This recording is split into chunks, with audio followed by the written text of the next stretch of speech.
Magandang araw po mga kababayan, welcome po sa Pinilang Alakbayan. Pagsasalungan po natin ngayon ay Tom Yum noodle soup po ito. Yung Tom Yum po talaga walang noodles, kaya nakakabili po instant. Nilagyan ko po ng crab meat at tahong, wala nang siyempre balat. Pero po tayong mango salad, kimchi at fresh cabbage. Ibang variety po ito, masarap, matamis. Mabuhay! Bago tayo isasalamatan po muna natin ang Panginoon. Panginoon, maraming salamat na po sa biyayang binigay niyo po sa amin sa araw po na to.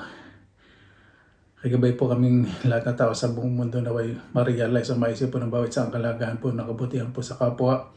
Iwasan pong manloko dahil napaka lilang po ng buhay. Mas masarap pong kumilos na wala pong iniilangan na kapwa. Kaya na po bahala po sa amin, sinusuko na po namin sa inyo lahat sa ngalan ni Jesus. Amen. Salamat natin. Yan. Ayan po. Diba?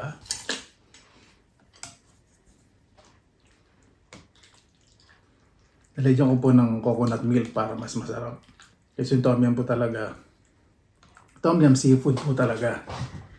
Maasim tapos may konting coconut milk para mas masarap. Bango. Crab meat.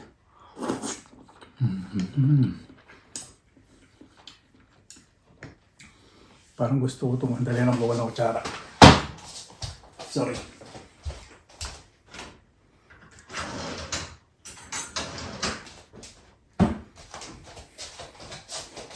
Yan. Gusto ko kasi inihigop yung sabaw. Mango salad. I-research nyo na lang po yung Thai style. Mango salad. Nag-crave po kasi ako kanina. Nanood po ako kanina kagabi. Nanood po kasi ako ng mga Thai food.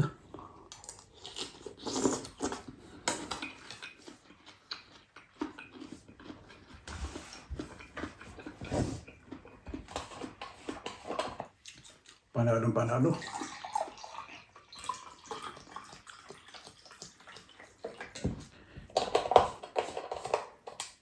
Ice tea po ito yung namin ko. Kaya tayo ng repolyo. Ito po repolyo ito, masarap po ito. Matamis. Ginagamit po nila sa salad to eh.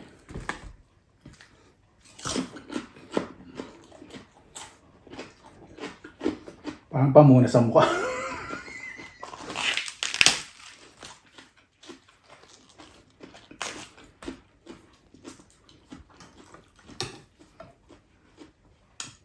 Lalagay ako ng crab meat, kimchi. O diba? Korean and Thai food tayo ngayon.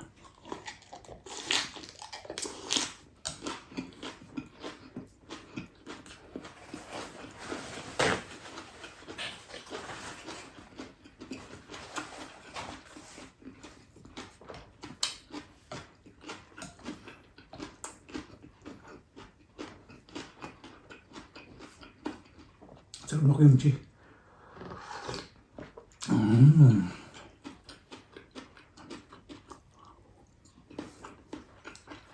Oh.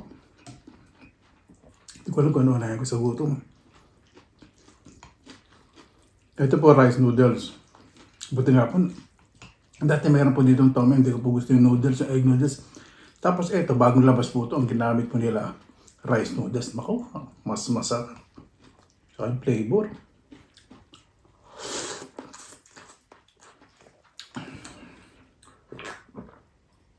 Mainit pala yun. Nagawa ako dun Ito po yung mga tahong. Yan. Crab meat. Sarap.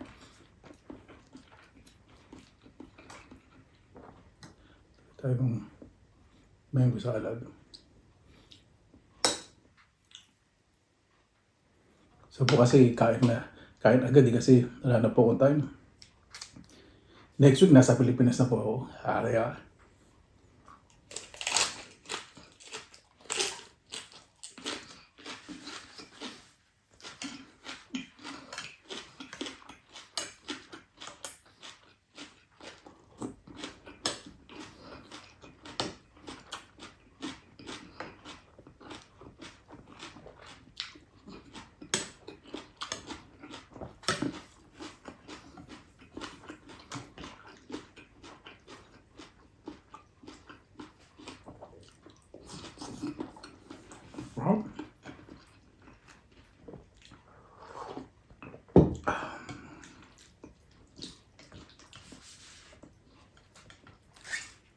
Sabi itong ano nito, repolyo na to. Hindi ko lang po alam kung may tinitindang gantong repolyo sa Pilipinas.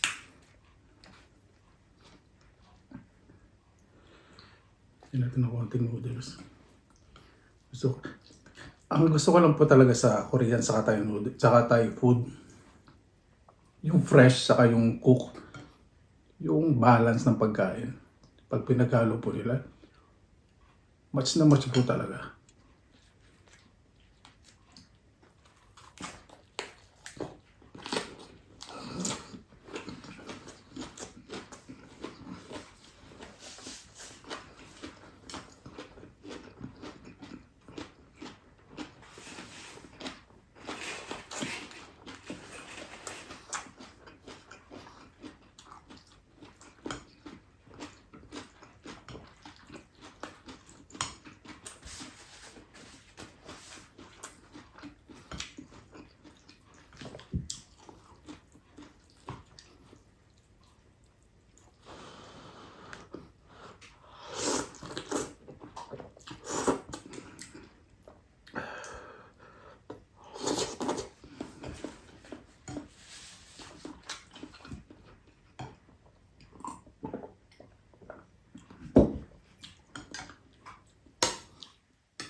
Ito po yung manggang malalaki. Masarap na yung konting asim.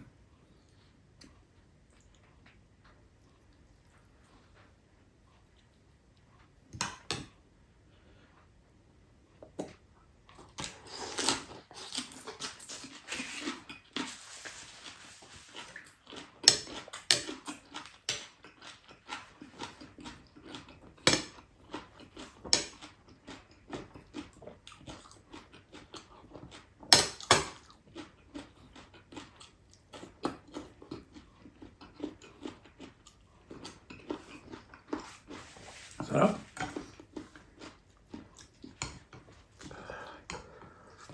Nanood din ako ng Korean food. Kaninang madaling araw. Yung mga noodles, spicy noodles.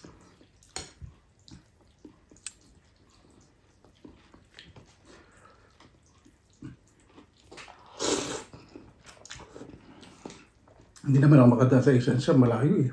Eh, nag-umpisa na rin ako mag-impake. Para bumili ng Korean noodles.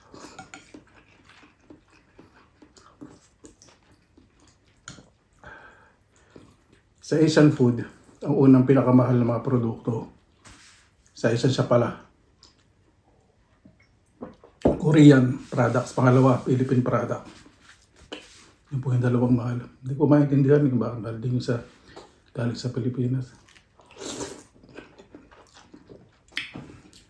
Yung mga noodles ng Korean mahal.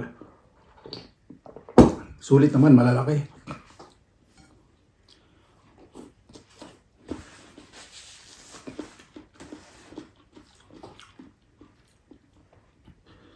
Yung noodles natin sa mga Asian shop, hindi masyadong nabibili. Kasi mahal compared sa mga Thai and Vietnamese na noodles, instant noodles.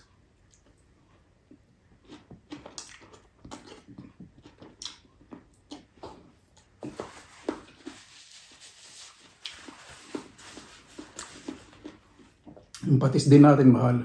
Pupatis natin mga patak ng 3 to 5 euro isa. Eh yung mga galing Vietnam sa Thailand, yung mga patis nila, 2 to 4 euro lang. Oh.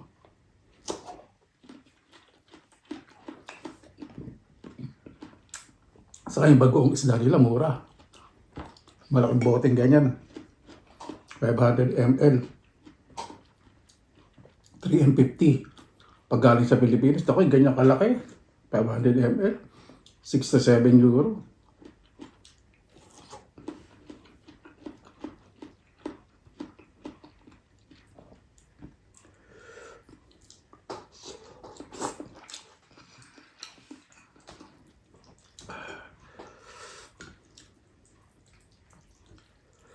Ito lang mahirap sa sulit mahirap gamitan ng chopstick.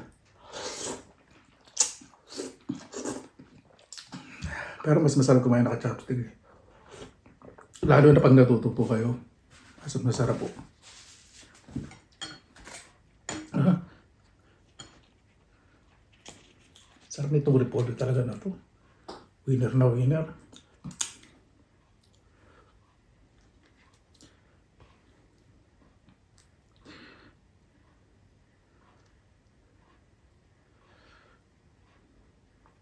Konting tahong, surimi, o crab meat.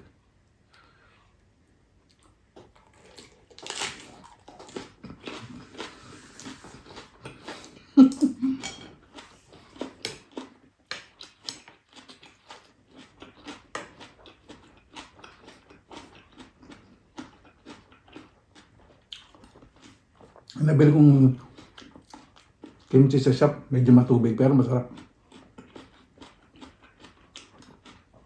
So, ordinary shop ko lang po yan nabili.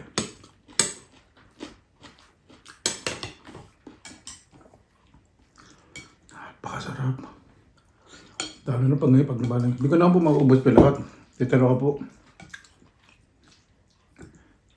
Para mamaya hindi pang snack ako.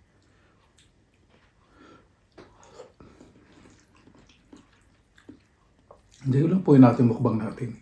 Hindi ko po hanggang saan kaya nakapangyari. Ayoko pong pilitin siya, pero hindi na po maganda sa katawan yun. Kano ni mga umpisa pa lang yung magandang kurba ng muscle ko, baka masira.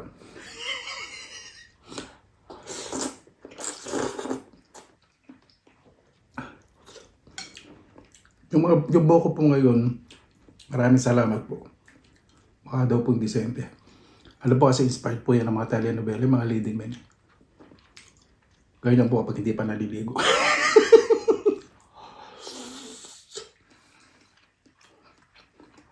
Bayunit, tagal laman bigla ito.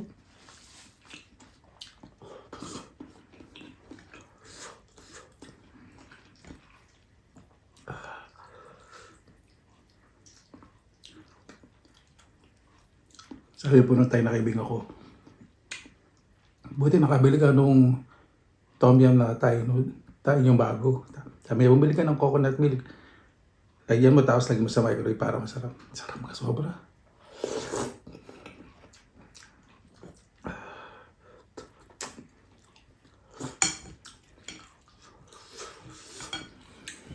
Sarap itong ano ito. Itong repolyo na to. Pag nagtanim naman ito, napakalaki naman po. Baka out po ito, takaw space. Laki po ng dahon nito. Ganyan kalaki yung isang perasong dahon. Pag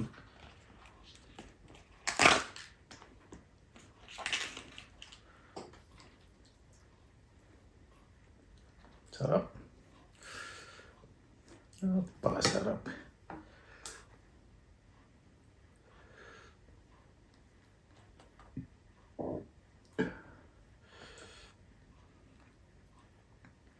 Sa isang subo, dito na lahat ang lasa ng kinakain ko.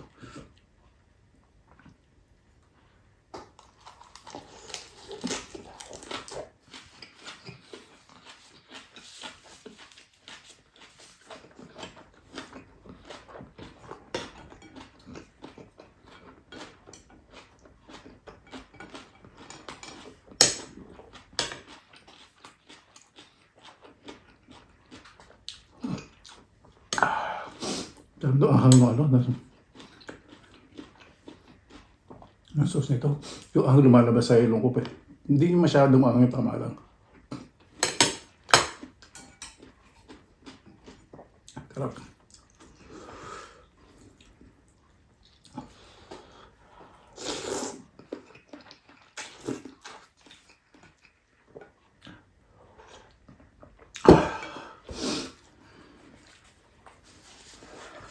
Habang tumatagal, ito ko nararanasan yung, nararanasan tuloy. Nararamdaman yung yung anghang. Oh?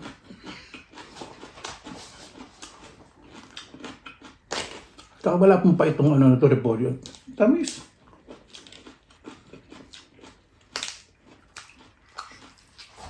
Masarap to sa mga burger. Gawing coleslaw.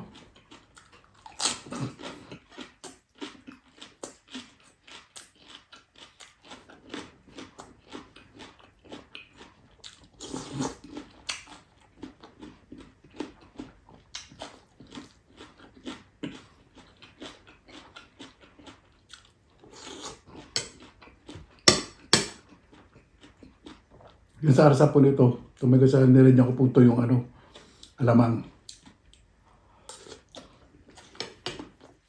Dried po na alamang.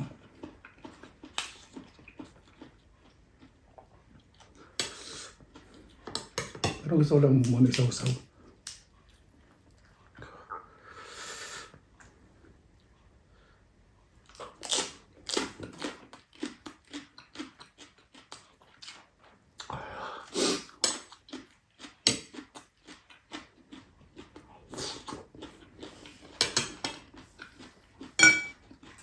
Yung bibig ko parang botox na. Nararamdaman ko ni ang sa nguso ko.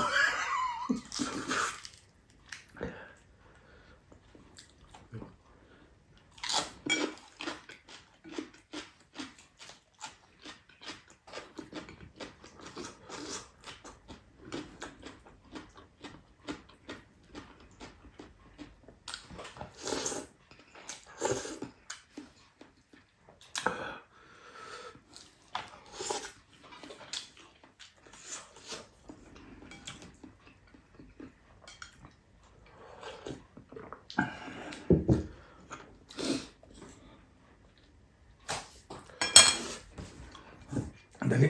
Nakagat yung buto ng sili. Yung pinakamasaklap. Yung buto.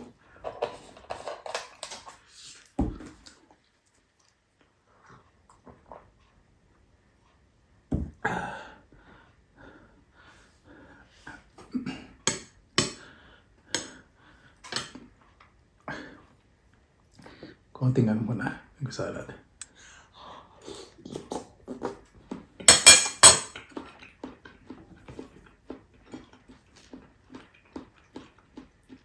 Isa na lang.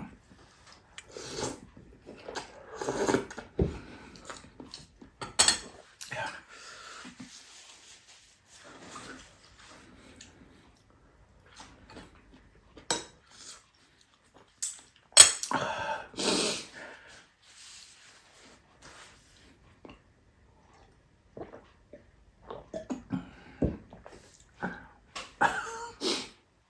Paano po, bakit magtapos pasalamatan po muna natin ang Panginoon.